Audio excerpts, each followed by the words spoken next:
600.000 niños que tienen un desarrollo mental por debajo de lo normal.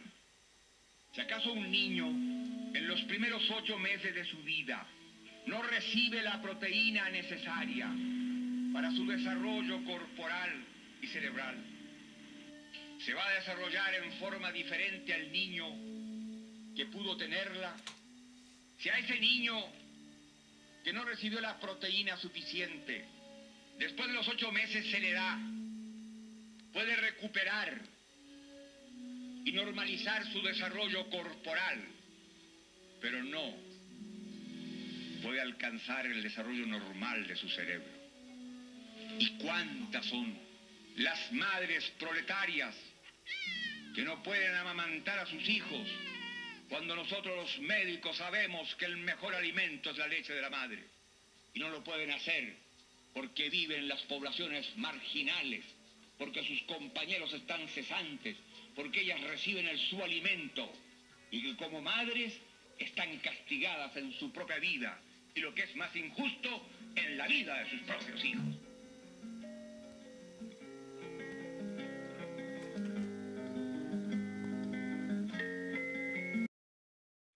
Uno de los folletos más difundidos durante la campaña presidencial de 1970 en Chile fue el de las primeras 40 medidas del gobierno popular.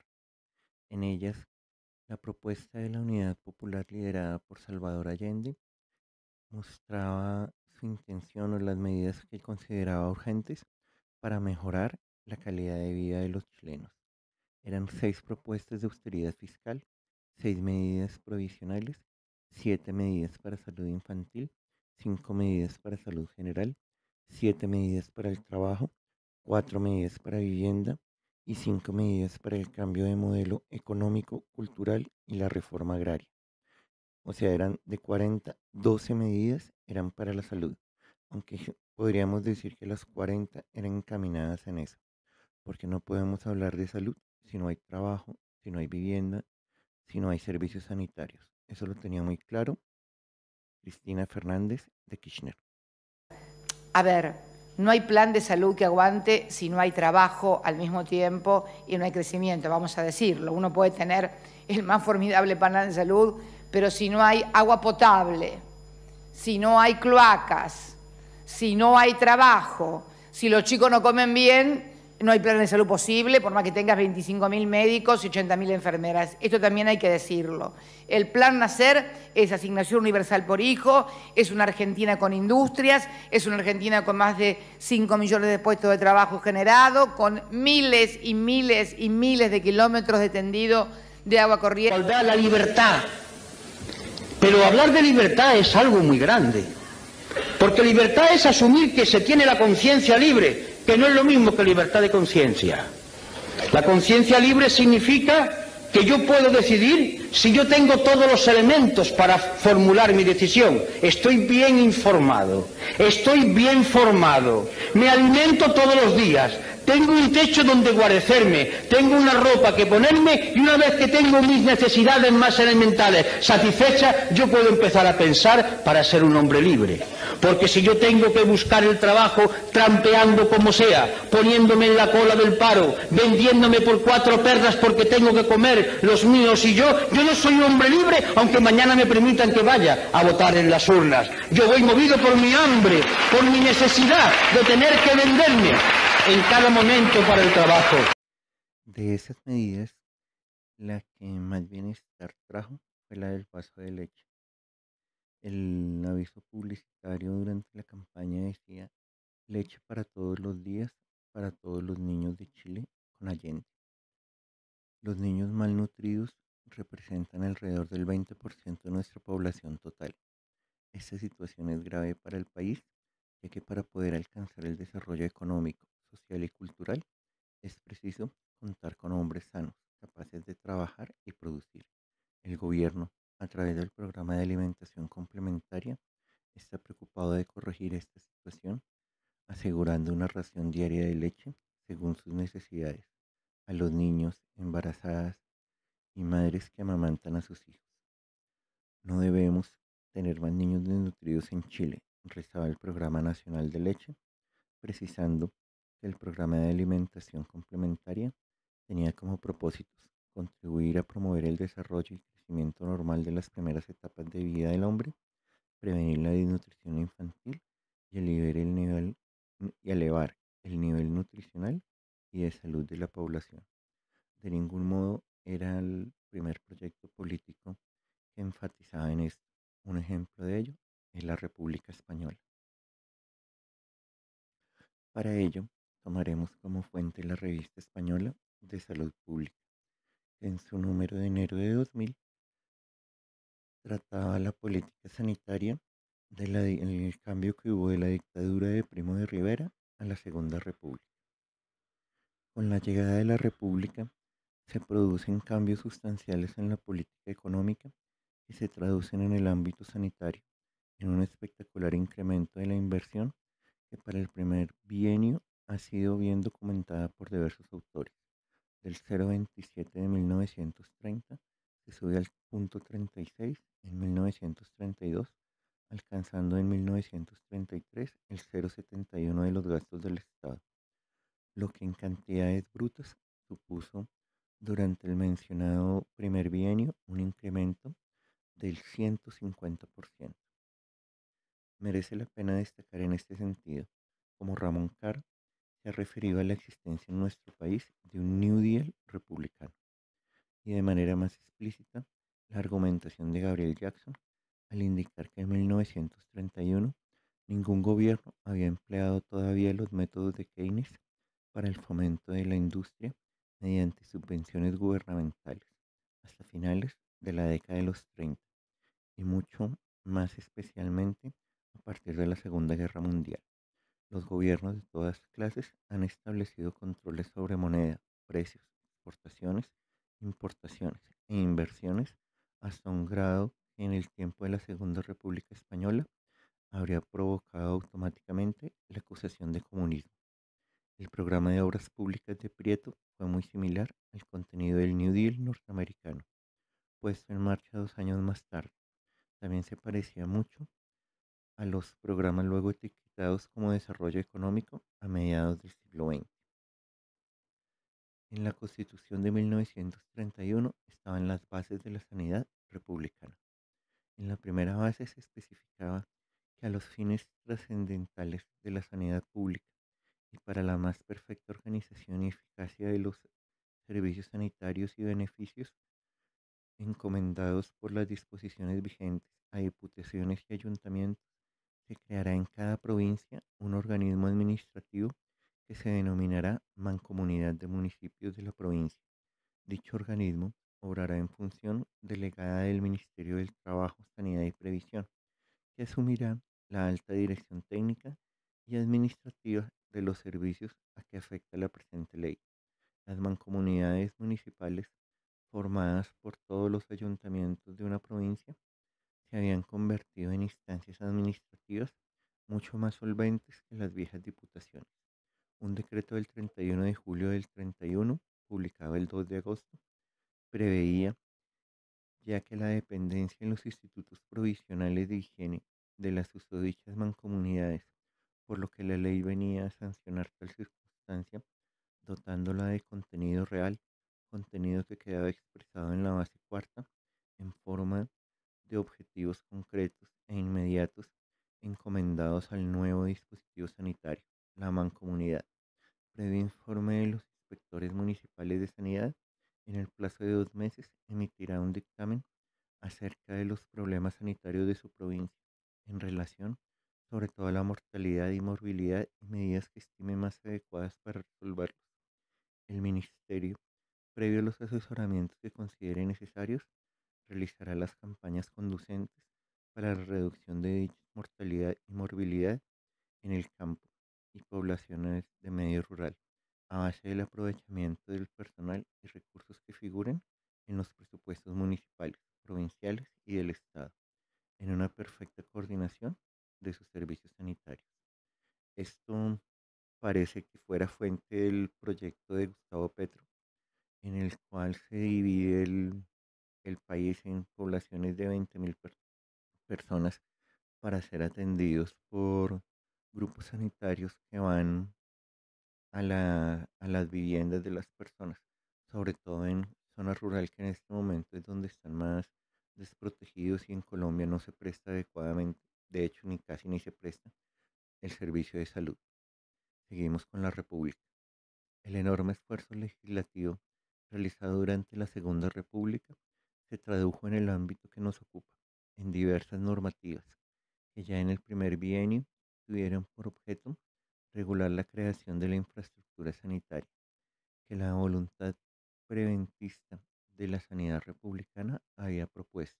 Así, la orden ministerial del 22 de abril del 32, referente a los centros secundarios de higiene rural, o la del 30 de marzo del 33, sobre los servicios provinciales de higiene infantil, ambos concebidos como estructuras subordinadas a los institutos provinciales de higiene, aunque existen otras fuentes en las que investigan los problemas organizativos de la sanidad republicana. Me centraré en las discusiones planteadas en el primer Congreso Nacional de Sanidad, celebrado en Madrid en mayo del 34, en el que se intentó establecer las pautas para la creación de una red de centros de higiene rural, que ya habían sido iniciadas en el 32 y que ahora se pretendía ampliar a todo el país, dada la voluntad política y la Dirección General de Sanidad y la demanda que de estos centros hacen los municipios que saben valorar la asistencia médico-profiláctica. Según se explica a comienzos de la ponencia, el propio gobierno español había propuesto la celebración de una conferencia de higiene rural en Ginebra bajo los auspicios de la Sociedad de las Naciones, en la que se estudió la organización de la higiene rural a base de centros de distintos grados. Siguiendo dicho modelo, en el 32 se pusieron en marcha 15 centros secundarios de higiene en diversas provincias españolas, ampliándose a 30 en 1933. Finalmente, la orden ministerial del 13 de febrero del 36 dispone la reorganización de los centros secundarios y primarios de higiene rural, los primeros con un director y una instructora de sanidad, como personal fijo, acompañados de personal auxiliar y de personal técnico sanitario para los servicios de tuberculosis, maternología e higiene familiar, lucha antivenérea, odontología, oftalmología y otorrinolaringología, haciendo la salvedad de que para evitar duplicidades en las localidades en que existen problemas de lucha sanitaria atendidos ya por el Estado, como paludismo, tracoma, venéreas y otros, se incorporará su organización al centro. En cuanto a la prestación de los servicios sanitarios de los centros primarios, queda vinculada a los respectivos médicos de asistencia pública domiciliaria. Médicos de asistencia pública domiciliaria, médicos pagados por el Estado que visitaban a las personas en sus casas en medicina preventiva. Esto, que parece tan revolucionario hoy, ya lo aplicaba la República Española. Ya esta medida va a cumplir 100 años. La pregunta es, ¿qué pasó con los servicios sanitarios? El maestro Julio Anguita tiene muy claro la importancia de la República. Bueno, vamos a ver. La República es una cosa muy seria, que trasciende manifestaciones, ondear de banderas, y que debe ser algo más que el antimonarquismo. Hace 2 años publiqué un libro proponiendo un tipo de tercera república. Para mí la república es la democracia y la democracia es república, pero claro, tengo que explicar que la democracia significa intervención en la economía. La democracia no es votar cada 4 años, son cosas mucho más importantes. Son desde los referéndums vinculantes, iniciativas legislativas populares, participación de los ciudadanos en las distintas administraciones del Estado, quitar tanto aforado de los 10.000 que hay, que por cierto, solamente 2.000 son políticos, el resto hasta 8.000 son de otras ramas. Es decir, la democracia significa que los españoles, su vida, su trabajo, su vivienda, están por encima de otra consideración y en consecuencia la economía se tiene que someter a la consecución de los derechos humanos. Esto es la República para mí. y significa que tiene virtudes éticas, virtudes civiles, entre ellas la austeridad, que no es amarrarse el cinturón o recortes en educación como hace el gobierno, no. Significa que los gastos deben ser medidos, pesados, que se acabaron las obras faraónicas que después no sirven para nada. Es decir, toda una concepción de la política y sobre todo una concepción basada en la ética. Esa es la República. Y eso, por tanto, tiene que ser preparado. No se puede improvisar en un discurso o en una manifestación. Yo creo que el movimiento republicano tenía que unirse, vengo años diciéndolo, en torno a una propuesta de república. El gobierno de la Unidad Popular lo tenía muy claro. La felicidad de Chile comienza por los niños. El presidente Allende declaró que los únicos privilegiados en su gobierno serían los niños. Y esa es la razón de esas medidas. Más de 3 millones de niños y más de 600.000 mujeres embarazadas y que estuvieran amamantando recibían en 1973 el medio litro de leche. Cientos de miles de niños recibían desayunos y almuerzos en las escuelas.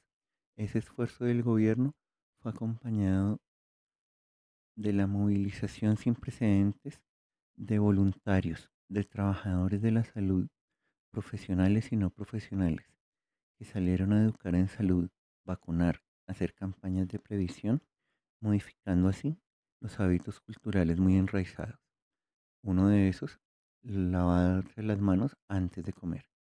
En 1970, la pobreza en Chile era del 50% y más de 80 niños de cada 1.000 nacidos vivos morían antes de haber cumplido un año.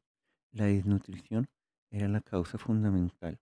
Un dato que la ilustra es que el 60% de los niños menores de 2 años atendidos en el Hospital Sotero del Río presentaban algún grado de desnutrición. La seguridad de la seguridad de los niños depende del futuro de Chile. Otra premisa del gobierno del presidente compañero Salvador Allende. Quienes vivimos como testigos de esa experiencia, no podemos olvidar lo que pasó en las poblaciones en que vivíamos o trabajábamos, donde se formaban los comités de salud, con mujeres que se capacitaban y enseñaban a otras lo que habían aprendido, o que ponían inyecciones o hacían curaciones. Todo eso como consecuencia de la pelea contra la desnutrición infantil, señalan testigos de esos esfuerzos. A similares objetivos, la salud general, especialmente de los niños y las madres, de su bienestar y educación, apuntaban medidas como crearemos el Ministerio de Protección a la Familia, igualdad en las asignaturas familiares, que como se sabe, atienden a pagos por carga familiar, mejor alimentación para el niño, consultorio materno infantil en su población y verdaderas vacaciones para todos los estudiantes. Y el niño nace para ser feliz en el plano educacional con el expreso objetivo de daremos matrícula completamente gratuita, libros, cuadernos y útiles escolares sin costo para todos los niños de la enseñanza básica. Se buscaba la seguridad y la felicidad de todos los niños chilenos, sin importar la capacidad de pago de sus padres. Algo similar es lo que realizó el presidente Andrés Manuel López Obrador en México cuando federaliza, es decir, le quita a los estados y pasa a la nación la competencia de salud. Este es un acto trascendente porque llegamos a un acuerdo entre todas, todos, con el propósito de mejorar todo el sistema de salud pública. Ustedes saben que hay mexicanos que tienen seguro médico, ya sea privado o son derechohabientes del Seguro Social o del ISSSTE o de otras instituciones públicas. Pero hay también millones de mexicanos, alrededor de la mitad de la población, que no tiene seguridad social, que no tiene seguro médico, y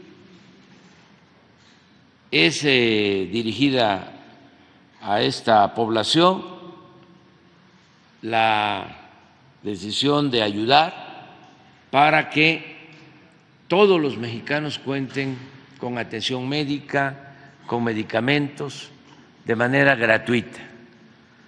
Ya está en la Constitución, en el artículo 4, el derecho a la salud, pero si en la práctica, en los centros de salud, en los hospitales, no hay médicos, no hay especialistas, no hay medicinas, pues lo que establece la Constitución es letra muerta, no es más que un propósito, una buena intención. Ahora, lo que estamos llevando a cabo con una inversión pública sin precedente es mejorar todas las instalaciones de salud pública, centros de salud, hospitales, equiparlos, contratar médicos generales, especialistas, que no falte el abasto de medicamentos, que se puedan tener equipos para estudios médicos, para intervenciones quirúrgicas, todo de manera gratuita. En una carta abierta, Salvador Allende le dice a las madres de Chile el porqué del medio litro de leche, el por qué es tan importante. Madre, cada uno de tus hijos recibe ahora medio litro de leche al día. Al entregarte este precioso alimento, el gobierno está cumpliendo su promesa de combatir al peor enemigo del futuro de nuestro pueblo, la desnutrición. ¿Tú has visto a tus hijos o a los de alguna vecina flacos, pálidos, con el vientre hinchado, con la piel pegada a los huesos? Son los casos avanzados de desnutrición, aquellos a quienes amenaza una muerte próxima o el raquitismo, con su facilidad para todo tipo de enfermedades e infecciones. La falta de alimentos apropiados hace que Chile tenga una de las mortalidades infantiles más elevadas y trágicas del mundo. No queremos esto para tus hijos. Queremos que tus hijos crezcan sanos, vigorosos, inteligentes y alegres, que desde su más temprana edad reciban la alimentación indispensable que sus organismos exigen. Queremos lograr que cada niño se alimente convenientemente, que reciba como un derecho los elementos vitales para su desarrollo físico y mental. Todo esfuerzo en este sentido deberá considerarse como una obligación colectiva, ya que el gobierno se ha impuesto la misión de rescatar al país de la desnutrición y del subdesarrollo. Solo con tu comprensión y ayuda daremos cumplimiento a esta tarea. Pide la leche que le corresponde a tus hijos y haz que diariamente la consuman. No tardarás en ver cómo vuelven los colores de sus mejillas y florecen sus labios las sonrisas. Madre chilena, si has leído con atención este llamado que el gobierno y la nación entera te hacen, habrás comprendido el profundo significado del medio litro de leche diario que ahora recibe cada uno de tus hijos.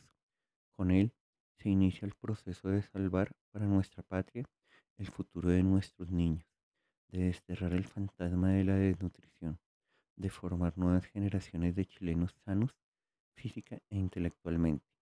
La leche es un alimento completo porque aporta todas las sustancias nutritivas requeridas por el organismo y es capaz de mantener al niño en buen estado de salud física y mental, con resistencia a las infecciones. No quiero, sin embargo, que creas que basta la leche, sino simplemente que además de las comidas normales, no puedes dejar de darle diariamente medio litro de leche. Los programas de salud del gobierno de la Unidad Popular fueron borrados de tajo por la dictadura de Pinochet y se implementaron sistemas de salud privatizados, liderados o ideados por la Escuela de Chicago. Estos sistemas se implementaron en Uruguay, en Argentina, en Chile, debido a que no había oposición sindical, mientras que en Colombia se implementaron con la apatía del sindicalismo, los obreros y la complicidad de los medios de comunicación, de las cuales también son propietarios. Los mismos propietarios de los medios de comunicación son los propietarios de los sistemas de salud, por eso se oponen con tanta vehemencia las reformas de Petro. Sin embargo, en Chile, el presidente Boric ha empezado a desmontarlos. Sabemos que el tiempo para una reforma integral al sistema de salud ha llegado. Para esto presentaremos un proyecto de ley que creará un Fondo Universal de Salud, con el objetivo de generar mayor equidad en el acceso a servicios, mejorar la atención, aumentar la solidaridad en el financiamiento del sistema y reducir el gasto de los hogares. Además, disminuiremos el copago del sistema público de salud para las personas de los tramos C y D de FONASA, beneficiando a más de 6 millones de personas. Quiero decirles que aquí nos guía una convicción que yo me imagino que todos ustedes también la adquieren cuando recorren sus distritos, que es que la salud no puede seguir siendo un negocio, no se puede seguir discriminando entre ricos y pobres, no puede haber atención en función de cuánta plata puedes pagar. La salud es un derecho y así lo vamos a garantizar.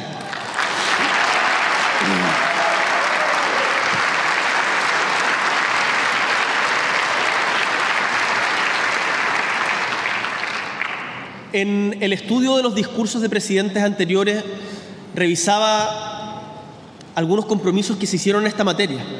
Todos los presidentes se referían a este tema. Pero me sorprendió cómo en los últimos años, desgraciadamente, y acá no estoy atribuyendo una responsabilidad específica, es responsabilidad de todos hoy día y de nuestro gobierno en particular el día de hoy, hemos retrocedido mucho, en particular en materia de lista de espera. La pandemia, sin lugar a duda, fue determinante en esto. Y las personas del país que están en espera de resolver más de 330.000 cirugías deben esperar un promedio de 602 días de espera. 602 días de espera en el caso de las cirugías electivas. Y estas cifras, compatriotas, no son tolerables. Por eso, este año he encomendado a nuestra ministra de Salud la elaboración e implementación, no elaboración, implementación de un plan de resolución de listas de espera quirúrgica que contempla la puesta en marcha de 3 centros regionales de resolución para cirugía mayor ambulatoria en Coquimbo, Valparaíso y Araucanía, llegando a 7 centros en el 2023. Al término de nuestro mandato, nos preocuparemos de que toda cirugía oncológica sea resuelta en menos de 90 días y toda cirugía de mayor riesgo sea resuelta antes de 6 meses. Al final, cuando la medida del copago cero para los tramos C y D se formalizó, fueron beneficiados 6 millones de personas. El presidente Boric presentó este miércoles el programa Copago Cero, medida que ha formado parte de sus promesas de campaña y que implica el término del copago para los beneficiarios de los tramos C y D del Fondo Nacional de Salud, FONASA, igualándolos con los del Grupo A y B a contar de septiembre próximo. En una actividad realizada en el Hospital Félix Bulnes, el mandatario sostuvo que muchas generaciones de chilenas y chilenos han soñado con lo que hoy día estamos avanzando, en convertir a hacer realidad que sea un sistema de salud público gratuito para todas y todos los usuarios de FONASA. Un sistema que funcione en base a ciudadanos, en base a las necesidades de las personas y no al tamaño de la billetera de cada uno. Boric recordó que hoy en Chile existen más de 15 millones de personas en FONASA. De ellas, más de 6 millones pertenecen a los tramos C y D, Y quiero que sepan que hoy día estos tramos realizan un copago por las atenciones en la red pública de salud de un 10% para el C y un 20% para el D. Nos parece que esto es injusto porque la salud tiene que ser un derecho en donde no esté condicionado por el tamaño de la billetera de la familia. Estamos anunciando esta medida de la gratuidad del fin del copago en el sistema público que regirá desde el 1 de septiembre de este año y aplica para las prestaciones GES y para las prestaciones que no son GES con un ahorro promedio de 265.000 pesos al año para la familia, detalló el mandatario. En el mensaje al Congreso al Pleno del 21 de mayo de 1972, Salvador Allende hace énfasis en los logros de cobertura y en el mejoramiento del servicio de salud. Señalamos como pasos al Servicio Único de Salud los significativos aumentos logrados en las consultas externas, pasando de 8.900.000 en 1970 a 10.200.000 en 1971, lo que significa un incremento del 15.3 como promedio general. Debemos destacar que en el curso de este año, 1971, observamos un aumento del 32.3 de las prestaciones entregadas por los servicios de urgencia. Este enorme aumento de la demanda se explica porque nuestros trabajadores han adquirido mayor conciencia de su derecho a la salud, aun cuando pensamos que la desproporción entre las consultas externas y los servicios de urgencia expresa la insuficiencia de las acciones de salud programadas en los consultorios externos, los que deberían canalizar esto. La preocupación relevante del gobierno popular por la salud del binomio madre-hijo se expresa en cifras concretas. El programa de alimentación suplementaria entregó 48 millones de kilos de leche a toda la población infantil y materna beneficiaria, significando un aumento real del 350% en relación a 1970. Y si tenemos en cuenta que el gobierno de Salvador Allende asumió en noviembre, el 4 de noviembre, realmente el ejercicio de este aumento es de un año. La disminución de la morbilidad infantil alcanzó al 10.5% como promedio, disminuyendo en todos los rubros que la componen. Asimismo, el riesgo de la maternidad para la mujer de Chile se atenuó, reduciendo su mortalidad en 17.6%. Por otra parte, ha sido nuestro interés garantizar el acceso de todos los sectores sociales a la disponibilidad de medicamentos, impulsando de manera sustancial el desarrollo nacional farmacéutico en los servicios públicos, para que contemple todo lo necesario para asegurar su atención suficiente. En 1971, el Laboratorio Chile aumentó su producción en un promedio del 45%, mientras que en 1970 lo hizo solo en un 3%. Incrementó sus entregas al Servicio Nacional de Salud en un 41%. Esto lo que buscaba era la gratuidad en el servicio y la universalidad en la prestación del servicio de salud, algo como lo que quiere el gobierno de Petro. Por eso se oponen a esta reforma los dueños del poder real, que son los dueños de las EPS y los dueños de los medios de comunicación, y los que financian a gran parte de los congresistas. El colombiano nos dice, aquí no se viene con el cuentico de que vamos a cambiar todo. Sarmiento Angulo se va contra Petro. Sarmiento Angulo es el hombre más rico del país, dueño de El Tiempo, el periódico más importante del país, que también tiene canal televisivo, dueño del grupo bancario más importante, el Grupo Aval, y dueño de las empresas más grandes en todos los sectores del país, y muestra su oposición al gobierno de Gustavo Petro. Y los exministros de salud que van contra la reforma y dicen que hay que hacer, y que cuando estuvieron en el gobierno y tenían las mayorías absolutas en el Congreso, no reformaron nada. API dice, exministro Fernando Ruiz arremete contra Medescaf por reforma a la salud. Semana. Las reformas a la salud traerá mucho caos y puede costar muchas vidas. Duras críticas del exministro Jaime Arias. El País.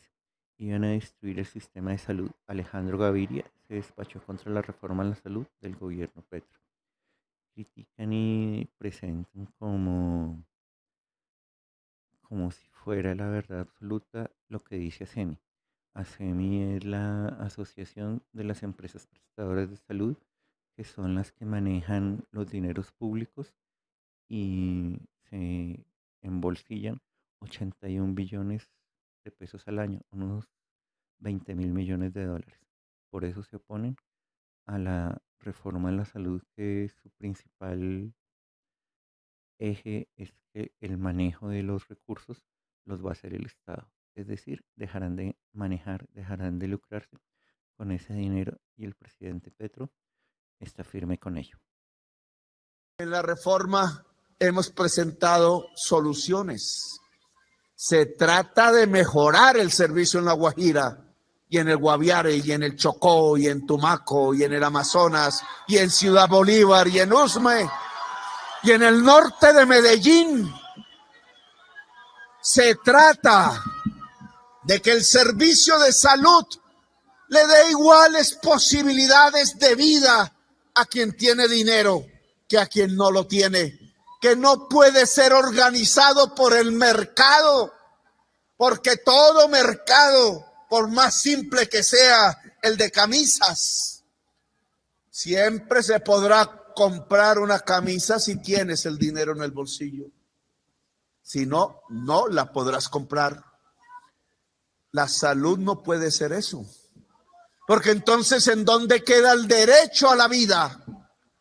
La salud no puede ser que la tienes si tienes la plata en el bolsillo y no la tienes si no la tienes, si no tienes el dinero, si no tienes con qué pagar. Por eso es que tenemos un régimen subsidiado que entrega una salud de pobres.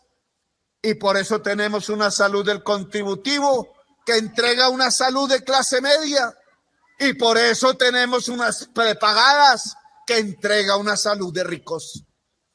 Hay una salud para cada sector social e incluso ni la subsidiada llega a los lugares más pobres de Colombia. Es decir, que la muerte está fragmentada socialmente en Colombia, que la muerte se divide y entonces pega menos donde hay dinero y pega más donde hay pobreza.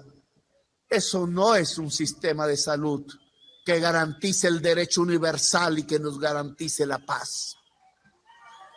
Por eso lo que se ha presentado es una reforma que comienza porque la fuerza de la salud se disgregue en todo el territorio nacional para atender tanto al pobre como al rico a través de un sistema preventivo que vaya hasta la casa, que si hay que coger lancha, que si hay que coger avioneta, lo hacemos, porque lo primero es la gente.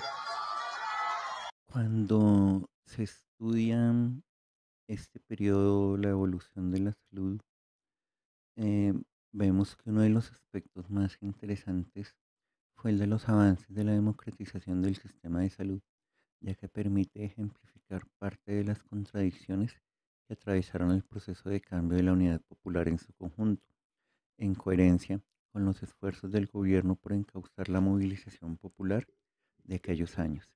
Crearon espacios de participación al interior de la institucionalidad del Estado, mediante la creación de consejos paritarios por establecimiento y área, que integraban a las autoridades respectivas, junto a representantes de los trabajadores de la salud y las comunidades organizadas. Pero las limitaciones de ese proceso se hicieron rápidamente evidentes.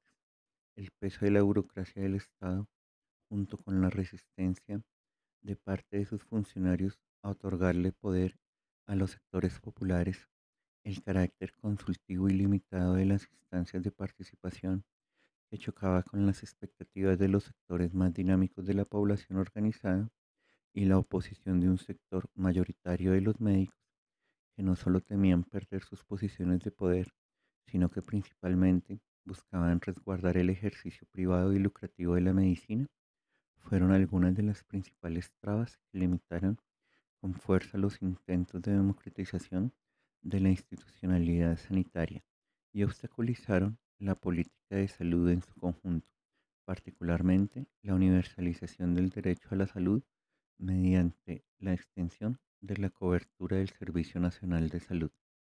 Medidas emblemáticas, tales como las del medio litro de leche y la extensión de los programas de alimentación para todos los niños y niñas de Chile, la ampliación de la cobertura médica mediante la construcción de consultorios más cercanos a las comunidades y las campañas sanitarias que incorporaban a la población en la prevención de enfermedades infectocontagiosas, explican logros como la disminución de la mortalidad general de 8.6 a 8.1 por mil habitantes y la reducción de la mortalidad infantil de 79.3 a 65.1 por mil nacidos vivos entre 1970 y 1973. En ese marco, podemos establecer un paralelo con la experiencia de los cordones industriales, la voluntad de los trabajadores de resistir a los paros patronales, incorporando al área de propiedad social y bajo su control directo a un sector más significativo del aparato productivo, llegó al punto de entrar en conflicto con el interés del gobierno por restringir la participación popular a los límites de una institucionalidad que tendría a frenar procesos de cambio más profundos. En el área de la salud, conflictos similares surgieron a una escala menor entre los sectores más avanzados de las comunidades organizadas y el gobierno. Destacan aquí las experiencias de autogestión popular en salud en la población Nueva La Habana, que llegó a contar con un frente de salud con amplia participación de pobladores, organizados con delegados por manzanas, que entre otras cosas lograron poner en funcionamiento bajo su control directo un policlínico que fue capaz de resolver parte de las necesidades de salud del barrio. Se formó así a los propios vecinos en la ejecución de tareas técnicas, mientras se empujaban procesos de movilización que presionaron al servicio de salud para que transfiriera recursos financieros, técnicos y profesionales acordes a las necesidades que la misma población identificaba. Con ello, la comunidad asumía roles que entraban en conflicto con los estrechos márgenes de participación permitidos por el Estado. El fatídico desenlace del proceso abierto por la Unidad Popular evidentemente tuvo impactos profundos, no solo en la política sanitaria que impulsó Allende, sino que se tradujo también en un retroceso para la tradición que históricamente apelaba al fortalecimiento de la salud pública y que tantos beneficios trajo a la población en su conjunto. La disminución del gasto público en salud durante la dictadura deterioró las capacidades del sistema público y profundizó la lógica mercantil en salud mediante la creación de las ISAPRES o la apertura de múltiples mecanismos que facilitan el traspaso de recursos públicos hacia el sector privado, lo cual es una realidad hasta el día de hoy. Y en la Comunidad de Madrid no solo es una realidad, sino que se potencia. Esa es la política de salud de Ayuso: acabar con la sanidad pública. La vanguardia. La crisis de sanidad desborda a Ayuso y los médicos le declaran la guerra. Rebelión ante el plan de Ayuso de apostar por la telemática en pleno caos sanitario. La presidenta de la Comunidad de Madrid, Isabel Díaz Ayuso, lo llama la medicina del futuro, pero en la práctica suprime un paso más en el desmantelamiento de la sanidad pública en la región. Escolar.net, Ayuso contra la sanidad.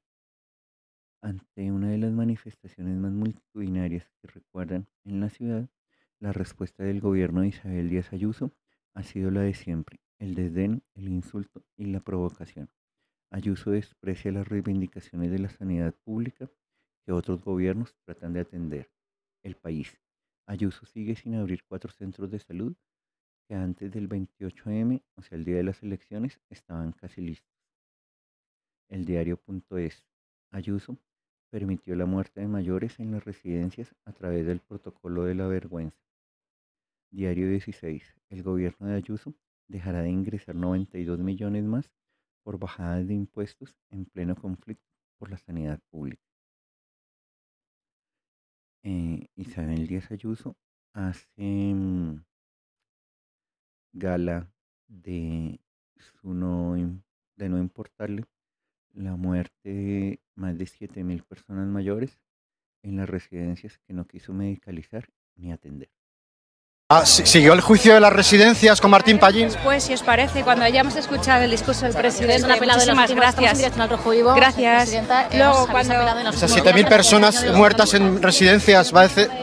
¿Vio el juicio? ¿Van a seguir así toda la vida acosándome con las muertes de las residencias de manera indigna? Ya murió ahí, ¿O cómo lo van por ejemplo. a hacer? ¿Usted cree que es de recibo lo que están haciendo? El juicio va a ir a Europa. Muchas familias piden que paren ya con semejante miseria. Muchas familias dicen que sus familias no tendrían ni siquiera que abrir hospitales. ¿Usted cree que yo he firmado algún documento donde ponga que se muera la gente?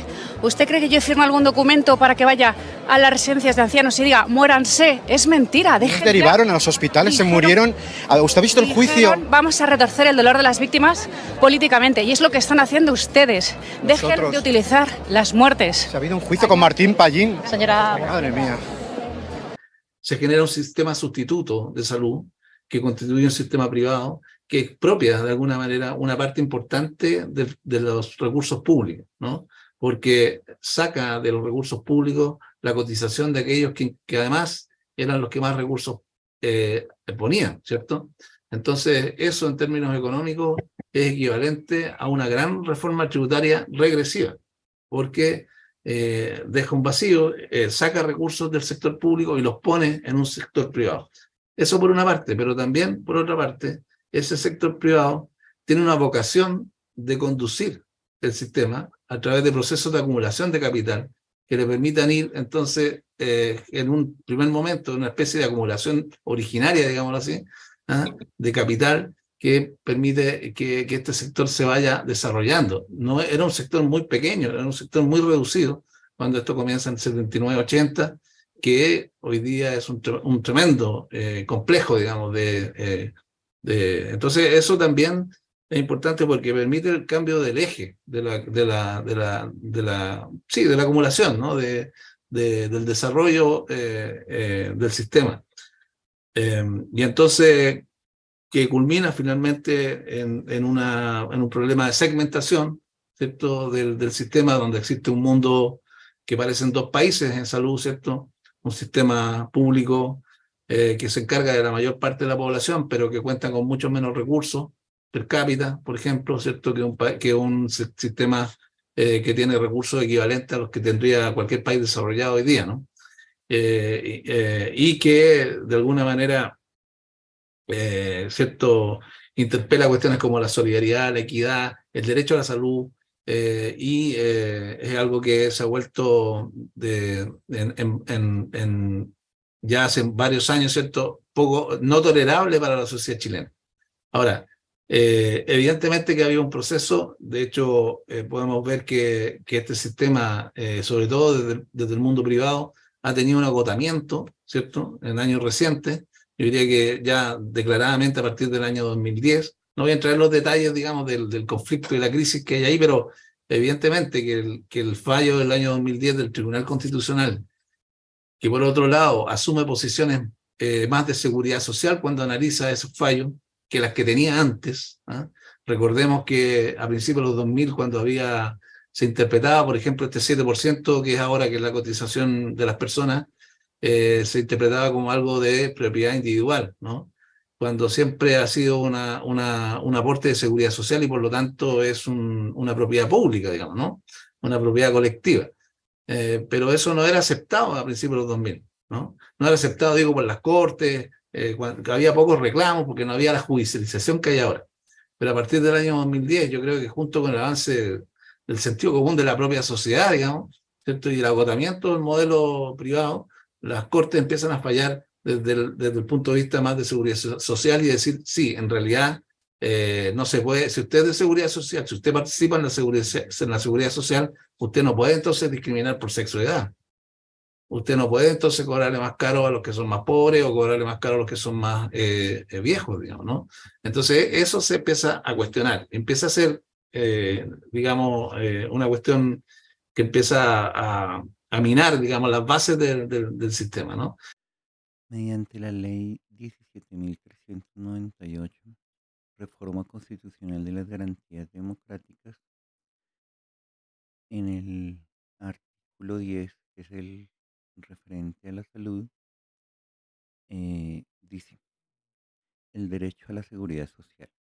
El Estado adoptará las medidas que tiendan a la satisfacción de los derechos sociales, económicos y culturales necesarios para el libre desenvolvimiento de la personalidad y la dignidad humanas, para la protección integral de la colectividad y para propender a una equitativa redistribución de la renta nacional.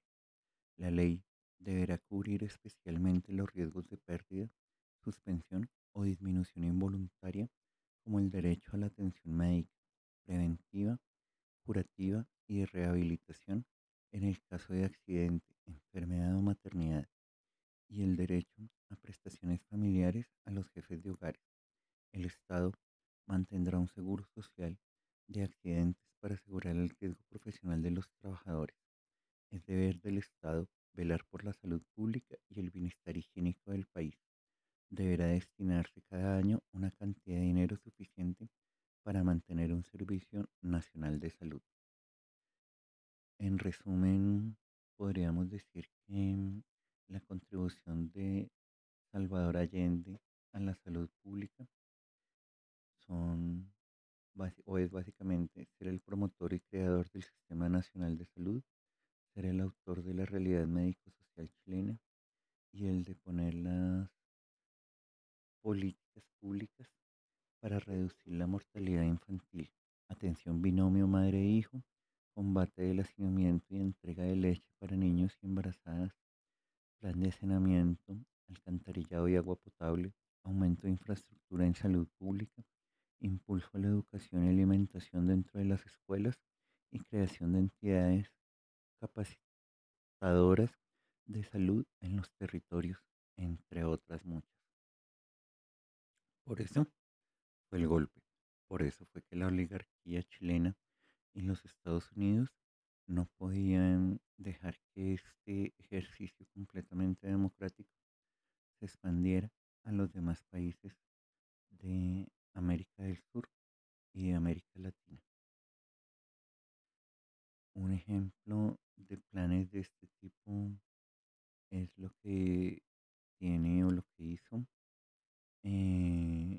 Cristina Fernández y el paradigma de la salud pública, el ejemplo cubano.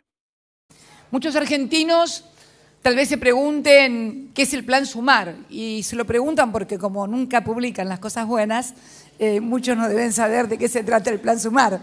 Pero el Plan Sumar es la continuación del Plan Nacer, que se inició en el año 2004 y que precisamente es un sistema integral de salud que atiende a niños, niñas y adolescentes hasta los 19 años y mujeres hasta los 64 años sin obra social. Estas prestaciones del programa Sumar, al que hoy se suman las 3 jurisdicciones, son controles clínicos completos durante el embarazo a niños y niñas, adolescentes y mujeres, como les decía, hasta 64 años, aplicación de todas las vacunas del calendario obligatorio, que también tenemos anuncios para hacer sobre esta cuestión tan importante, consultas de planificación familiar, prevención de adicciones, VIH-Sida y otras infecciones de transmisión sexual, promoción de hábitos y pautas de alimentación familiar, atención y seguimiento para casos de violencia doméstica, controles odontológicos y oftalmológicos. Son esos que recorren todo el país con anteojos para nuestros chicos, para nuestra población en general, laboratorios, ecografías, radiografías, también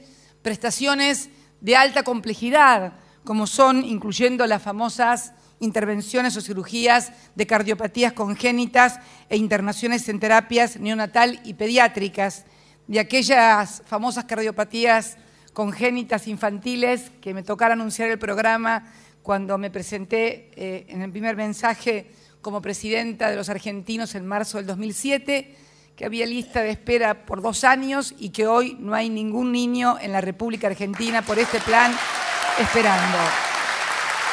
Y avanzamos por esos caminos. Y ese es el orgullo de nuestros médicos y de nuestro centro de investigación. Reforma en la salud que propone el gobierno de Gustavo Petro. Ya varios medios varias veces le han dado la partida de defunción. Hay que decir que sigue su trámite en el Congreso. De ningún modo un trámite fácil.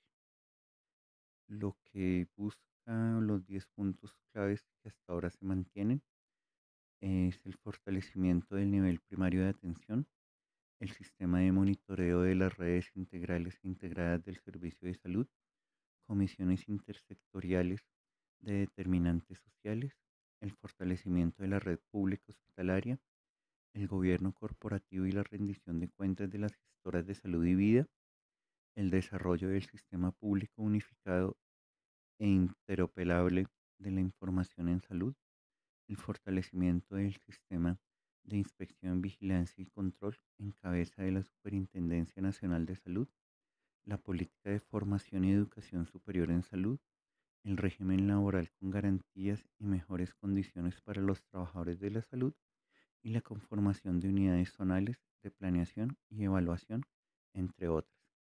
Es decir, que el 10 de octubre de 2023, la Cámara de Representantes tramitó 71 artículos de los 143 que contiene el proyecto de la Ley de Reforma a la Salud, o sea, el 50% del articulado.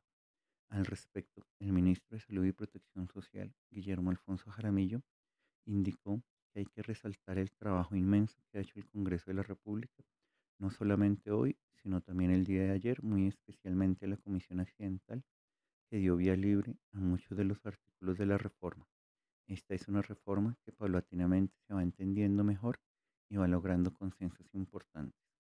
Es decir, que se espera que a final de octubre se programe nuevamente una votación en la Cámara para terminar con el articulado, luego pasaría a Comisión Séptima del Senado, luego a plenaria del Senado, si se sigue aprobando, y luego una comisión que haría el empalme o el ajuste entre los textos aprobados por el Senado y la Cámara, y luego una última votación de ese texto. Si todo sale bien, pues mejoraría mucho el sistema de salud, eso no hay ninguna duda. Muchas gracias por llegar hasta acá, muchas gracias por acompañarnos en este recorrido por los ítems del gobierno de la Unidad Popular.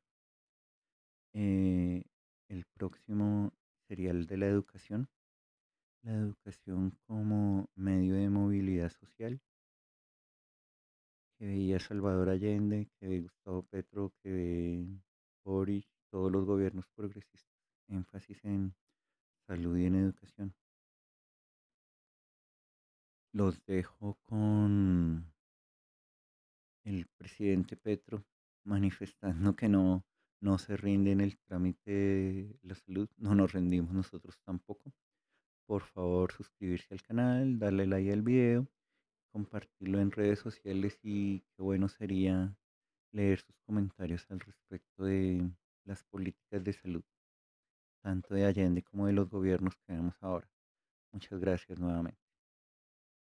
En la reforma a la salud que se está discutiendo en el Congreso de Colombia, cuando hablamos, esto tampoco lo encontrarán mucho en las discusiones públicas, pero cuando hablamos de montar un sistema preventivo que va a beneficiar primero a las mujeres, porque las mujeres están muriendo en Colombia por falta de prevención, como el cáncer de mama, como la muerte por maternidad. Son muertes evitables si a esa mujer simplemente la mirara una médica, un médico. Pero no existe esa posibilidad en Colombia, porque en Colombia se construyó, fue un negocio. Y no se construyó lo que permitiría disminuir el negocio, sí, pero que la gente tuviera más derecho a la salud, que es el modelo preventivo de salud. ¿Eso cómo se hace? Eso se hace con equipos de médicos, de médicas, de enfermeros y enfermeras que en lugar de estar esperando en un hospital que alguien llegue enfermo, a veces ya tardíamente, van a los lugares donde vive la gente.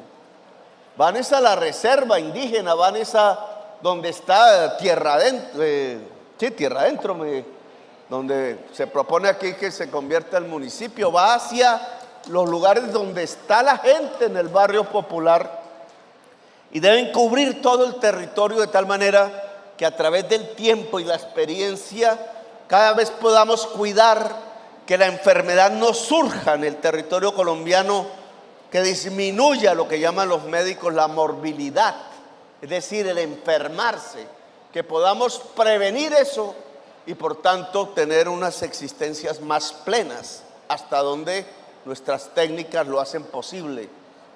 Poder cubrir todo el territorio nacional con médicos y enfermeras y enfermeros y médicas implica mucha gente que haya pasado a estudiar ese tipo de carreras. Por eso la ley, del proyecto de ley, propone o propondría, porque yo no me acuerdo cuánto han cambiado en el Congreso en este momento, pero propone que debe haber un gran ejercicio de expansión de la educación pública en materia de ciencia de la salud.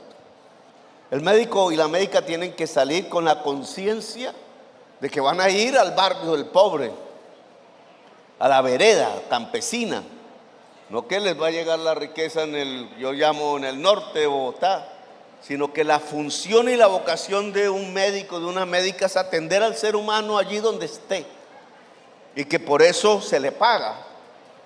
Eso implica decenas de miles de enfermeras, enfermeros, médicas y médicos que se tienen que formar en Colombia. Por eso cuando aquí proponen una facultad de medicina, que en Córdoba no sé si exista privada, nada. Tenía que irse a estudiar a Cartagena para poder tener, pues que la primera facultad de medicina, viceministro, sea una facultad de medicina y de ciencias de la salud en Córdoba con sede en Montelíbano, es decir, en el sur de Córdoba, donde está más alejado de la capital, Montería.